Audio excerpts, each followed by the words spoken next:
आऊज़ुबिल्लाहिमिनश्शैतानिर्रजीम बिस्मिल्लाहिर्रहमानिर्रहीम सल्लल्लाहु तआला अला मुहम्मद सल्लल्लाहु अलैहि वसल्लम।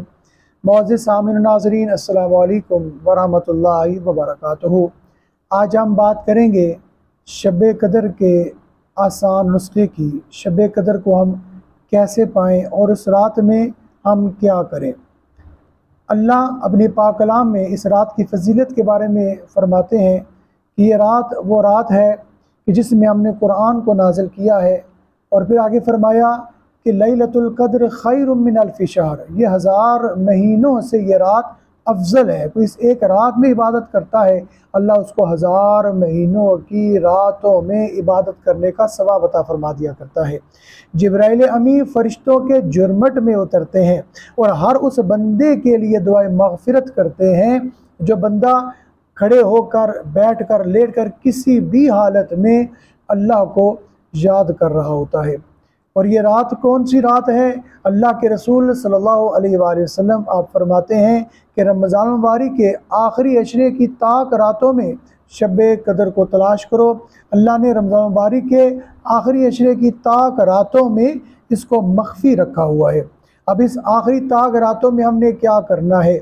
हमने ये करना है कि आखिरी अशरे की रोज़ाना रात के अंदर हमने इशा की नमाज बाजमात अदा करनी है। उसको अदा करने के बाद उसी मकाम पर बैठते हुए कम अज़ कम जितनी अल्लाह ने तौफीक दी है उतना माल सदका करें। और उसके बाद सदका करने के बाद दुरूद शरीफ 11, 21, 71 जितना आप आसानी से पढ़ सकते हैं उसको पढ़ें। और फिर उसके बाद आप सूरह फातिहा शरीफ और सूरह इखलास शरीफ और जितना कुरान याद है उसकी तिलावत करें। रात को 2 रकात कम अज़ कम नमाज तहज्जुद अदा करें, सलातुत तौबा आप पढ़ें। और इस रात को पहले हिस्से में सो जाएं, आखिरी हिस्से में रब की बारगाह में खड़े हो जाएं, कलाम रब्बानी पढ़ें और इस रात की इबादत करें। इस रात की पहचान क्या है कि ये क्या किस तरह की रात होगी? कि इसकी पहचान ये है कि उस रात के अंदर आप आसमान की तरफ निगाह करेंगे तो आपके आँखों में नूर और दिल में सरूर की कैफियत पैदा होगी।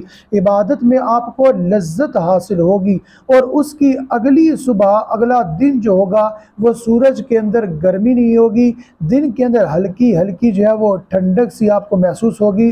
और शब कदर वाली रात अल्लाह अजायबात को हटा देगा। जिसको अल्लाह अता करेगा उसको कायनात की हर शय जो है वो सजदे में नज़र आएगी, रब की बारगाह में सर बासजुद होती हुई नज़र आएगी। इसकी अहमियत का अंदाज़ा आप इस बात से लगा लीजिए कि करीम आका सल्लल्लाहु अलैहि वसल्लम इरशाद फरमाते हैं जो ईमान और एहतिसाब के साथ इन ताक रातों में खड़ा होता है और अल्लाह उसको शब कदर अता कर दिया करता है तो अल्लाह अता करने के बाद उसके सारे पिछले गुनाहों को माफ़ फरमा दिया करता है। रिज़्क़ में फरावानी कर दी जाती है, गुनाहों की बख्शिश कर दी जाती है और उसके बाद बीमारों को शिफा अता कर दी जाती है।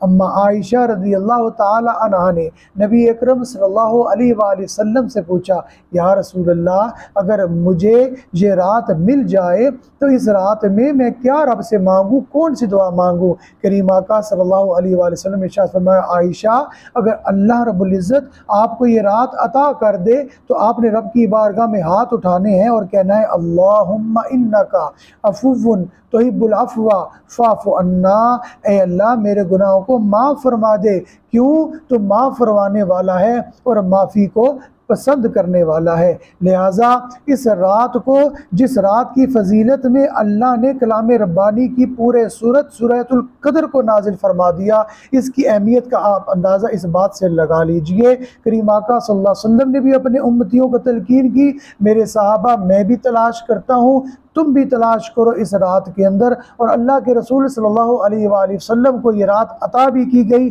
इसीलिए आपने इस रात की निशानियाँ भी बताई कि इस रात की निशानियाँ क्या हैं। और इस रात में की गई इबादत जितनी आप कर सकते हैं, जितनी आपसे हो सकती है आप कीजिए।